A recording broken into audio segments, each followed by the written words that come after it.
Hello everyone. Thank you, Charles, for that lovely toast. So hello, I'm Onur Gul. I was last year's male team captain. I really wish I was able to make it in here today. However, I'm in Montreal staying at McGill, so I will not be able to come in. But I'm here to share my experience with this lovely team. So I first started swimming with the Otters at the age of 7, and I continued for 11 years, graduating at the age of 18. Throughout my time at this club, I made lifelong friends, cherishable moments, and of course, I learned many important life lessons. I went through some very high highs and some very low lows. These moments helped shape me as a person inside the pool and outside. Today, I'd like to talk about one of my toughest times in the sport and how I managed to pull myself out of it. So I still remember my first team travel competition like it was yesterday. At 11 years old, I traveled with a huge team going to Victoria for 2015's Christmas Cracker. At that age, all I wanted to do was run around and have fun. I wasn't really thinking about swimming. I was swimming with my two best friends on the team who were both also 11 years old, and without a surprise, I was never paired with anyone my age until I was 17 years old. At this competition, I swam 12 events. I went head on into every race, with zero strategy or any race preparation.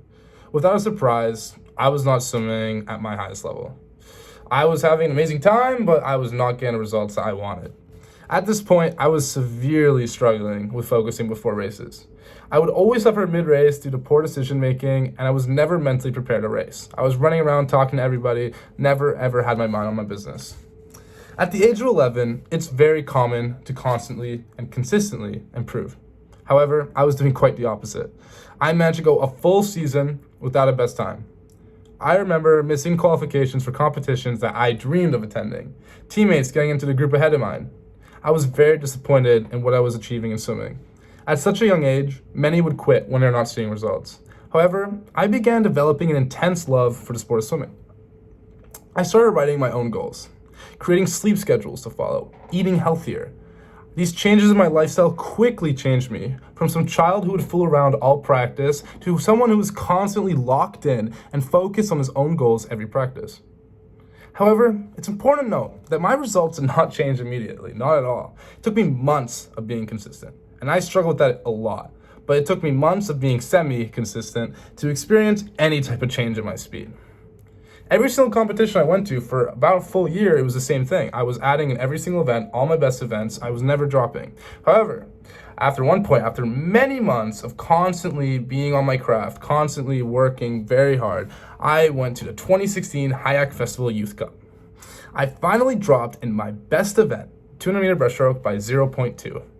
I ran around, I'll never forget it, the happiness I had. I was running around screaming that I dropped 0.2. All my friends beat me by body length, beating me by so much, all dropping way more, but I put their comments behind me.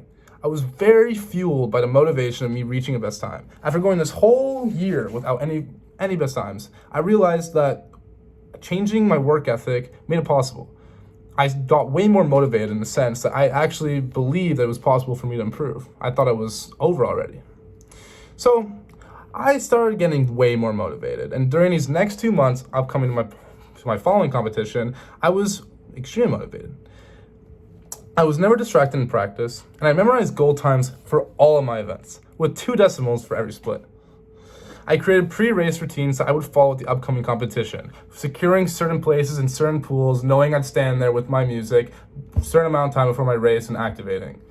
Now, up came the 200 breaststroke, and with all this preparation done, I was very prepared. I knew exactly where I was going to stand before my race. I knew what heat, what lane I was a week before. I was very prepared.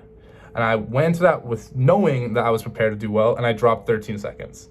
It was a huge drop for me, and it really changed my mental state about swimming. And after that point onwards, I went in a huge incline and improved in many, many events for the next following years. Even at such a young age, I quickly understood that the huge percentage of swimming is mental. I connected the dots that goal setting and hyper-focus during practice and competitions helped bring me to success. To this day, I still find it essential to constantly have written out goals that I will pay attention to daily. Swimming is an extremely physically and mentally demanding sport, and many times it can become extremely hard on your body and mind. I've had numerous instances myself where I was too tired to get out of bed during morning practice. I couldn't push at all during practice. I was days, even sometimes weeks behind the school. And these feelings can make it extremely easy to forget what you are training for. However, I found that having a written set of goals completely changes that. Every time I felt stressed, nervous, fatigued, unmotivated, I would pick up my handwritten goals and I'd read them through.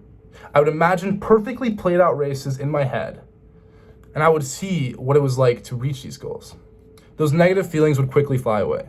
It was my motivation in swimming that pushed me in every aspect of my life. I suddenly wanted to get ahead in school. I suddenly wanted to start working harder in practice, and that was the motivation I needed to succeed.